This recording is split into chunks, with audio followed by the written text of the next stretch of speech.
ये कहानी राजू और रानी की है, जो कि बहुत ही गरीब होते हैं।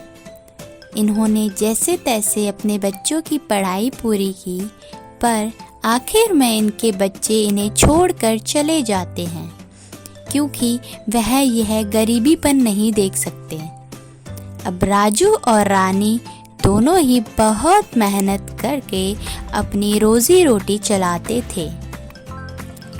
राजू बहुत टाइम से नौकरी की तलाश में था।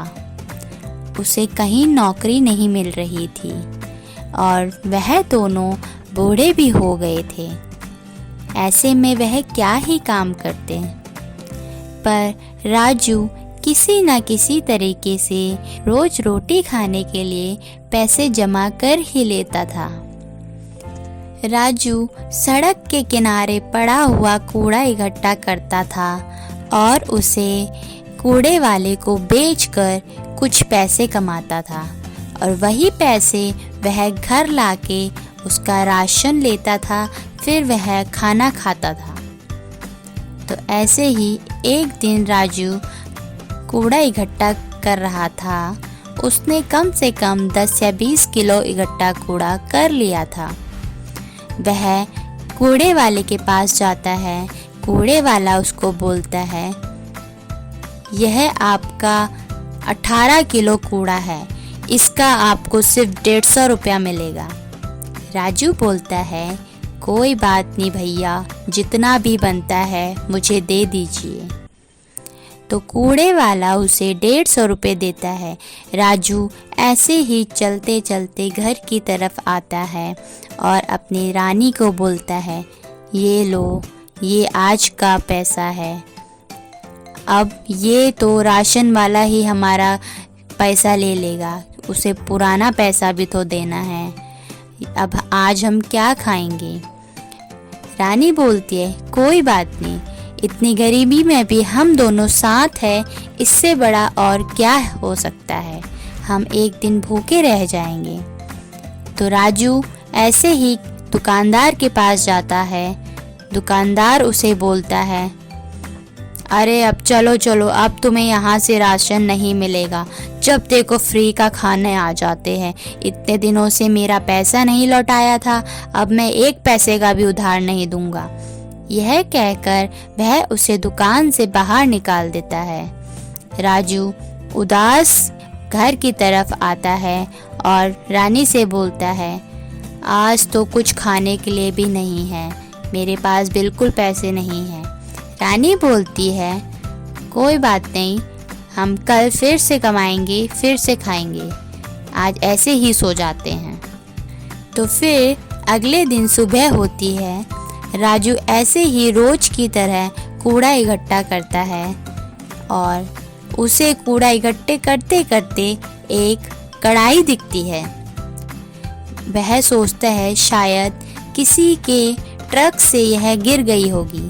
वह कूड़ा कूड़े वाले के पास ले जाता है और उसे बोलता है, ये लो भैया, यह आज का कूड़ा है, इसके कितने होते हैं? कूड़े वाला उसे बोलता है, इसके सिर्फ 100 रुपये ही होते हैं। तो वह राजू को 100 रुपये दे के उसे वहाँ से रवाना कर देता है। पर राजू ने वह कढ़ाई उसे नहीं दी थी। वह कढ़ाई लेकर घर आता है और अपनी रानी से बोलता है, ये कढ़ाई कुछ अनोखी सी है, आज मुझे रोड पे पड़ी हुई मिली थी, आज इसी में खाना खाते हैं, ये मुझे पता नहीं अपनी तरफ आकर्षित कर रही है। रानी बोलती है, ठीक है, आज मैं तुम्हें इसी में खाना दूंगी। तो राजू और रानी दोनों कढ़ाई में थोड़ा सा खाना डालते हैं, पर वह खाना एकदम से कढ़ाई में पूरा भर जाता है। रानी और राजू यह देखकर बहुत चौंक जाते हैं। वह कहते हैं, ये कोई जादुई कढ़ाई तो नहीं है, इसमें तो तुमने थोड़ा सा खाना डाला था, यह इतना सारा कैसे हो गया? तो यह इस चीज को दोबारा देखने के लिए एक बार उसमें और खाना डालते हैं, पर वह खाना फिर से भर जाता है। तो यह दोनों बहुत खुश होते हैं और यह दोनों सोचते हैं कि अब इस कढ़ाई का हम सही तरीके से उपयोग करेंगे और अपनी गरीबी को मिटाएंगे। तो अगले दिन राजू की रानी उसमें कुछ फल डालती है और वह फल बहुत सारे हो जाते हैं। राजू इन फलों को लेकर मार्केट जाता है और वहाँ उसे बेचता है।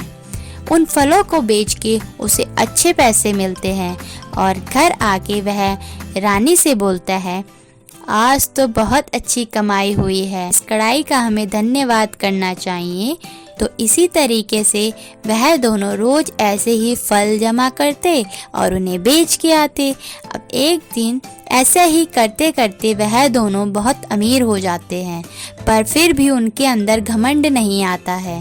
वह दूसरों की मदद करते, कभी गरीबों को खाना, कभी बूढ़े बूढ़ियों की सहायता करते। तो ऐसे ही वह बहुत बूढ़े हो चुके थे।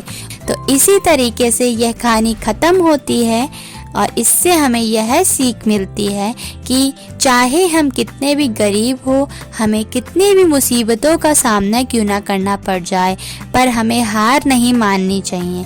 हमें उन मुसीबतों से लड़ के आगे जाना चाहिए और मेहनत करती रहनी चाहिए, तभी भगवान भी हमारी मदद करता है।